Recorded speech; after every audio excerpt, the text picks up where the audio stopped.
வாழ்க வையகம், வாழ்க வையகம், வாழ்க வளமுடன். குரு வாழ்க, குருவே துணை. குருவின் மலரடி போற்றி. சிந்தனையை உடல் நலத்தை சீரமைத்து உய்வித்த குருவே வாழ்க. தியானமே யோகம், யோகமே ஞானம். தமிழ் ஆனந்த யோகம். வாழ்க வளமுடன்.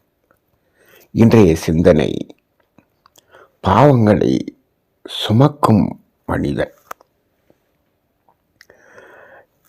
இது சுமை என்ற வார்த்தையை அடிப்படையாக கொண்டு இன்றைய சிந்தனை வெளிப்பட்டிருக்கிறது. பாவங்களை சுமந்து கொண்டிருக்கும் மனிதன்.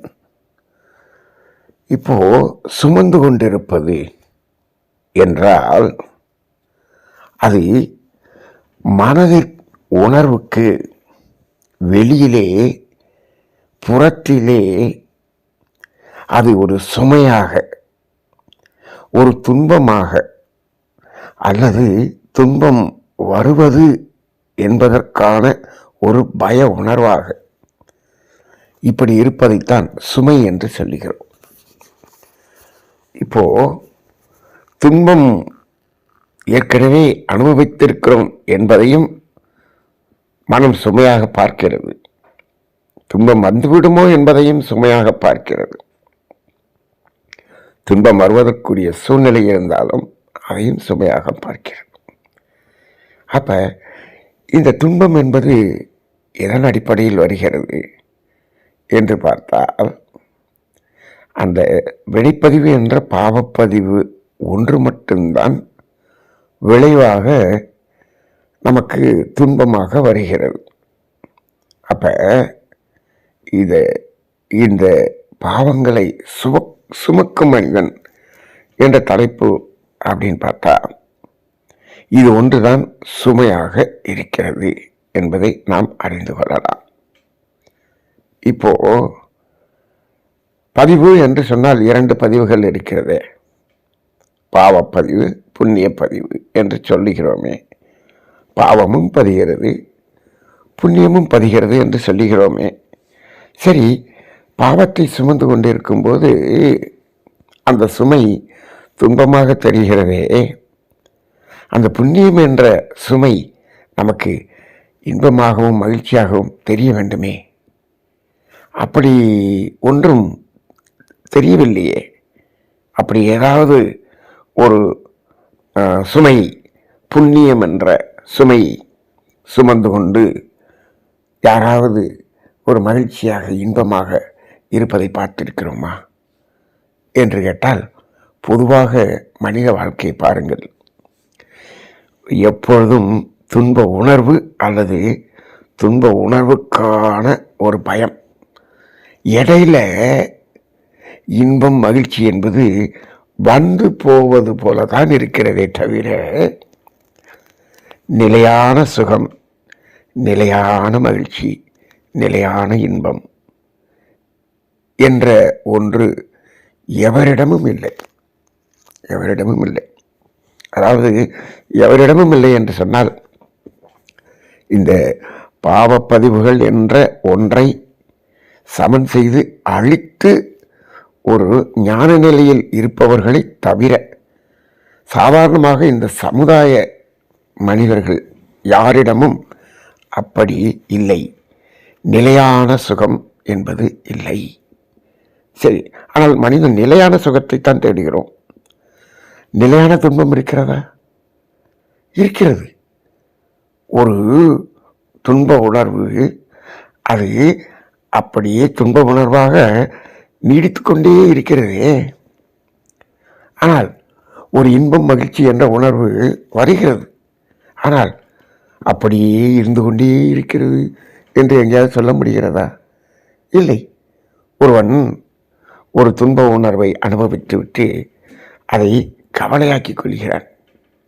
அந்த கவலை, நான் எத்தனை வருஷமா 5 வருஷமாக கவலைப்பட்டுக்கிட்டே இருக்கேன் அப்படின்னு சொல்கிறான். 5 நாளாக கவலையாக இருக்குது அப்படின்னு சொல்கிறான். காலையிலேருந்து இன்னைக்கு என்னமோ தெரியல, மனசு கஷ்டமாகவே இருக்குது அப்படின்னு சொல்கிறான்.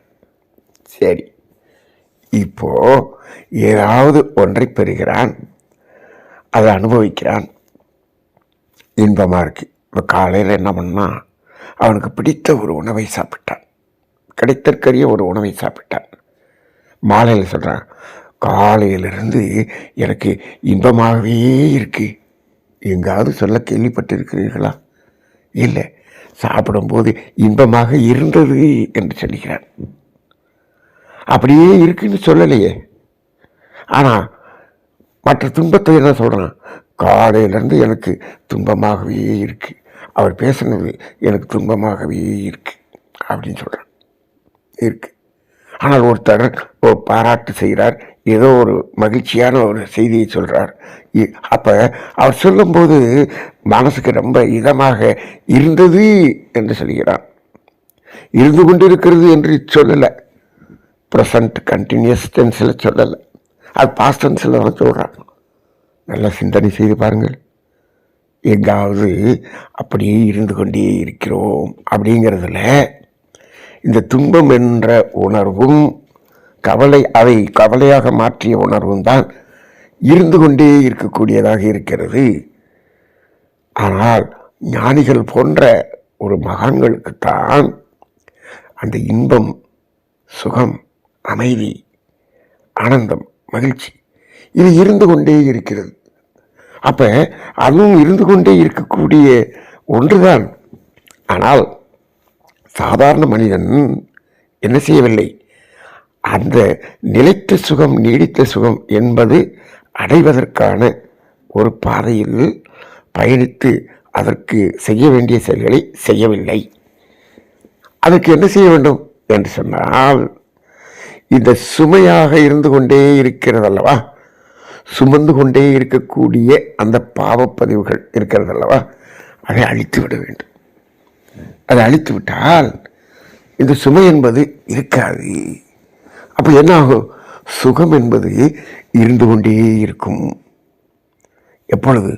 காலையிலிருந்து சாயந்தரம் வரைக்கும் அமைதியாக இருந்து கொண்டே இருக்கிறார். அவர் 5 வருடமாக ஆனந்தமாக அமைதியாக இருந்து கொண்டே இருக்கிறார். எப்போ? எவ்வளோ நாளைக்கு வேணாலும் இருக்கலாம். எப்போ? இந்த பாவப்பதிவு என்பது அது குறைந்து விட்டால், அழிந்து விட்டால், மீண்டும் பாவம் செய்யாமல் இருந்தால். அப்போ என்னாச்சு அப்படின்னா, இப்போது நாம் சுமந்து கொண்டு இருக்கிறோம் என்று சொல்லக்கூடிய ஒன்று இப்பொழுது இந்த பாவப்பதிவு மட்டுமே. இப்போ அவர் அமைதியாக நிறைவாக ஒரு மகான் இருக்கிறாரே, அதை நாம் இந்த வார்த்தையை கொண்டு சொல்லுகிறோமா? சிந்தித்து பாருங்கள். அவர் அமைதியை சுமந்து கொண்டிருக்கிறார், அன்பை சுமந்து கொண்டிருக்கிறார், ஆனந்தத்தை சுமந்து கொண்டிருக்கிறார். இப்படி சொல்கிறோமா? இல்லை. அவர் அமைதியாக இருக்கிறார், ஆனந்தமாக இருக்கிறார், மகிழ்ச்சியாக இருக்கிறார், அவ்வளோதான். அப்போ அது சுமை அல்ல. சுமை என்று சொன்னாலே அது துன்பம். துன்பம். சரி, இப்போ இந்த பாவப்பதிவுகளை சுமந்து கொண்டிருப்பது என்பது ஒன்று. இப்போ பாவப்பதிவு இருந்து கொண்டிருக்கிறது என்ற ஒரு நிலை ஒன்று. இப்போ என்னன்னா, இது இன்னும் கொஞ்சம் வித்தியாசமாக பார்க்கணும். எப்படின்னா, இந்த பாவப்பதிவாக இருந்தாலும் சரி, புண்ணிய பதிவாக இருந்தாலும் சரி, இரண்டுமே ஒரு செயலால் பதியப்பட்ட பதிவு. இரண்டுமே செயல் பதிவு. இது நம்ம தமிழானந்த யோகம் செயல்பதிவு என்ற ஒரு புதிய வார்த்தையை கொண்டு இந்த சமுதாயத்துக்கு விளக்குவதற்காக முற்படுகிறது. நீங்கள் செயல்பதிவு என்று ஒரு வார்த்தையை நீங்கள் பொதுவாக வேதாத்திரியத்தில் கேள்விப்பட்டிருக்க மாட்டீர்கள். ஒரு செயல் செய்கிறோம், அந்த செயலால் ஒரு பதிவு வருகிறது என்று சொன்னால் அது செயலால் வந்த பதிவு செயல்பதிவு. அப்படித்தானே? இப்படி எடுத்துக்கொள்ளுங்கள். அது புண்ணிய செயல் செய்தாலும் பாவ செயல் செய்தாலும், துன்பம் கொடுத்தாலும் துன்பம் போக்கினாலும் அது ஒரு செயல். அந்த செயல் பதிகிறது, பதியத்தான் செய்யும். அப்போ இரண்டையுமே அந்த செயல் பதிகிறது என்று எடுத்துக்கொள்ளுங்கள். இப்போ எல்லாமே ஒரே மாதிரி செயல்பதிவாகவே இருக்கிறதா என்று சொன்னால், அந்த செயல்பதிவாகவே இருப்பது என்பது புண்ணிய பதிவு என்பதில் நடக்கிறது. புண்ணிய பதிவிலே அது செயல்பதிவாகவே இருக்கிறது. ஏனென்று சொன்னால் அது செய்து முடித்த அடுத்த சனமே அதற்குரிய விளைவு வந்துவிடுகிறது. ஏற்கனவே இருக்கக்கூடிய ஒரு பாவம் என்பதை நீக்கிவிடுகிறது. அதற்கு விளைவு வந்தாகிவிட்டது. அது செயல்பதிவாகத்தான் இருக்கும். அதற்கு விளைவு என்று ஒன்று வருவதற்கு எதுவும் இல்லை. உடனடியாக விளைவு வந்துவிட்டது. வேதாத்திரியத்தில் கூட நிறைய பேர் இந்த புண்ணிய பதிவை விளைவு வரக்கூடிய பதிவுகளாக நாம் சேர்த்து வைத்து பின்னால் அனுபவித்துக் கொண்டிருக்கிறோம் என்று சொல்லுகிறார்கள். இது வேதாத்திரியத்துக்கு முரணான கருத்து.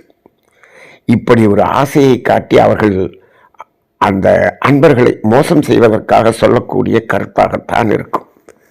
எப்படி என்று சொல்ல, புண்ணியத்தை சேர்க்கறதுக்கு நாங்கள் வழி சொல்லித்தரோம், சேர்த்து வச்சு நீங்கள் அப்படி அனுபவிக்கலாம் அப்படின்னு சொன்னால் கூட்டம் வரும். உங்களை எல்லாம் கூட்டி உங்களிடம் அவர்கள் பணம் பறிக்கக்கூடிய ஒரு செயலை செய்வதற்காக அதை அப்படி சொல்லலாமே தவிர உண்மையில் அதை அப்படி சேர்த்து வைத்து அதை அனுபவிக்கக்கூடியதாக வேதாத்திரி மகரிஷியினுடைய தத்துவம் சொல்லவில்லை. இதை ஏன் அடித்து சொல்கிறேன் என்று சொன்னால், வேதாத்திரி மகரிஷியினுடைய அந்த தத்துவ சிந்தனைகளிலே, தற்சோதனை சிந்தனைகளிலே புண்ணிய பதிவுகளும் அதை சேர்க்கும் வழிகளும் என்று ஒரு தலைப்பு மகரிஷி அவர்களால் கொடுக்கப்படவும் இல்லை. மகரிஷி அவர்கள் அவரது காலத்தில் பேசியதே இல்லை. நாங்கள் உடனிருந்து கேட்ட வரை அப்படி ஒரு பதிவு, அப்படி ஒரு பேச்சு அவரிடமிருந்து நான் கேட்டதில்லை. சரி, அப்போ அதை கன்ஃபார்ம் பண்ணணும். முதல்ல இந்த புண்ணிய பதிவு என்பது அதாவது விளைவு வரக்கூடிய பதிவாக நாம் சுமந்து கொண்டு இருப்பது இல்லை. சரி, விளைவுங்கிறதுக்கு அது இல்லை. அது விளைவு உடனடியாக வந்து விடுகிறது. அப்போ அது ஆனால் செயல்பதிவாக இருக்கும். செயல்பதிவு இல்லாமல் போகாது. இப்போ என்ன, அது பாவப்பதிவு, அதுவும் செயல்பதிவு தானே. ஆனால் அதுக்கு விளைவு வரவில்லை. விளைவு காலத்தால் வருகிறது. இதை நல்லா புரிஞ்சுக்கணும். பாவப்பதிவுக்குத்தான் விளைவு காலத்தால் வரும். ஏன்? அது துன்பமாக வரக்கூடியது. அது உடனே வந்தால் மனிதனால் தாங்க முடியாது. இறைவனுடைய அன்பு அதை காலத்தால் வரக்கூடிய அளவுக்கு அதை நீடித்து தள்ளி போட்டு விடுகிறது. போட்டுவிட்டு நீ புண்ணியம் செய்து அதை அழித்துக் கொள்வது என்று சொன்னால் அது உன்னுடைய 6வது அறிவின் திறன். நீ அழித்துக்கொள். அது வராமல் தடுத்துக்கொள்வதற்கு உனக்கு ஒரு பெரிய வாய்ப்பை கொடுக்கிறேன் என்று கொடுப்பதுதான் அது காலத்தால் அதை தள்ளி போடுவது. அப்போ அது விளைவு வரவேண்டி இருக்கிறது. என்ன விளைவு? துன்ப விளைவு வரவேண்டி இருக்கிறது. அப்போ என்ன, இது அந்த பதிவைத்தான் அந்த காலம் வரை நாம் சுமந்து கொண்டு இருக்கிறோம். அப்போ அது சுமையாகத்தானே இருக்கும். அந்த சுமை கஷ்டமாகத்தானே இருக்கும். ஏன்? அது சுமந்து கொண்டு இருக்கிறோம். அது எந்த நேரத்தில் வேணாலும் துன்பமாக வரலாம்.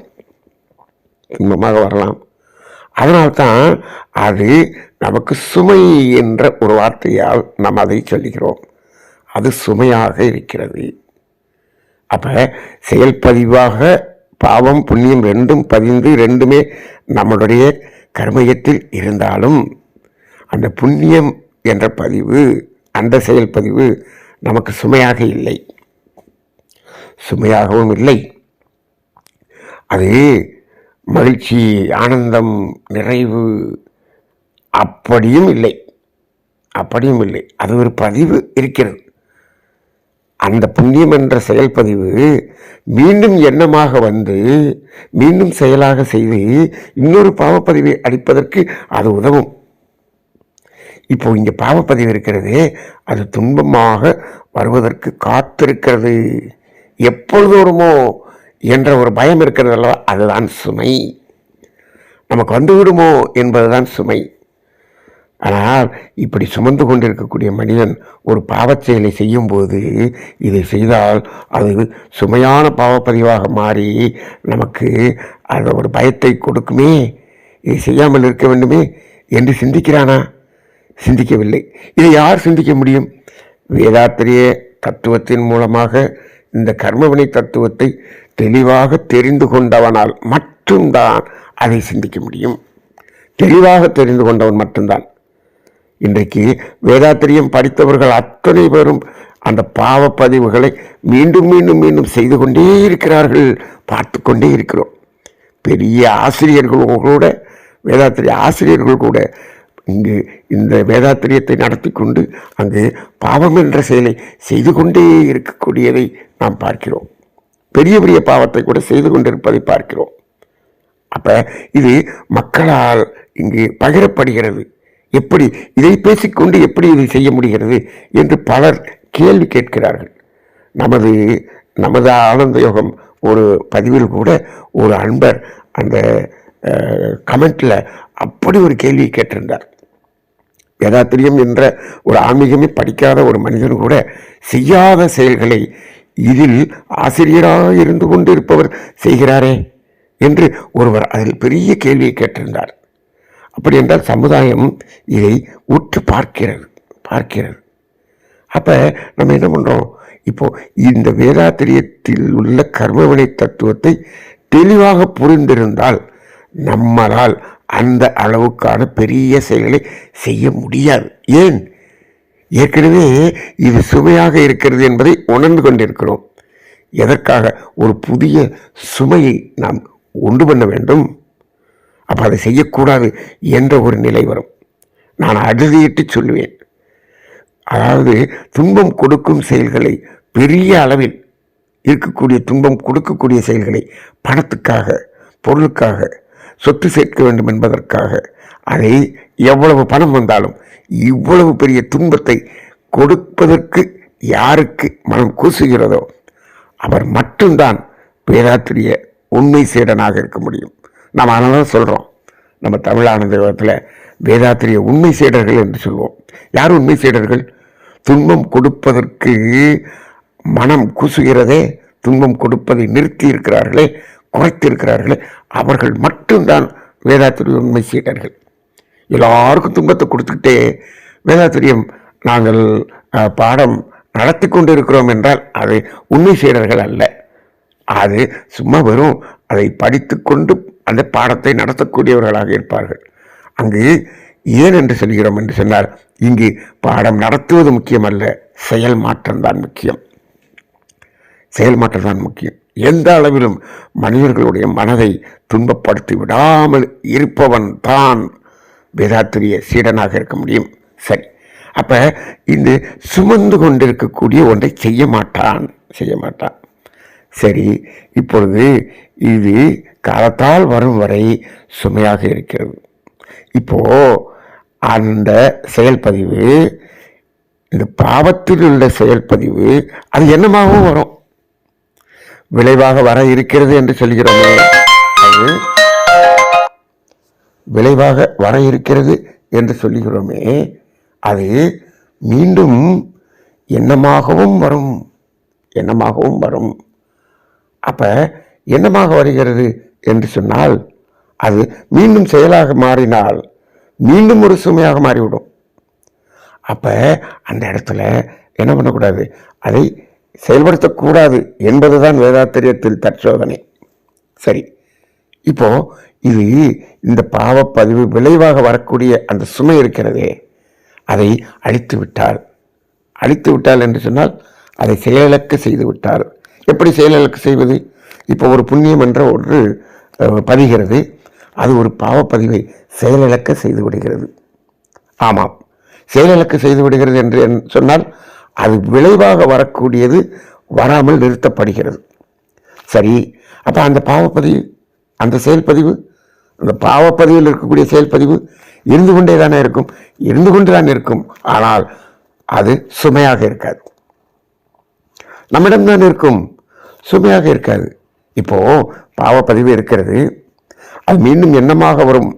ஆனால் அதற்கு விளைவு வருவது இல்லை, அது நீக்கப்பட்டு விட்டது. அப்ப சுமை குறைஞ்சிருச்சா?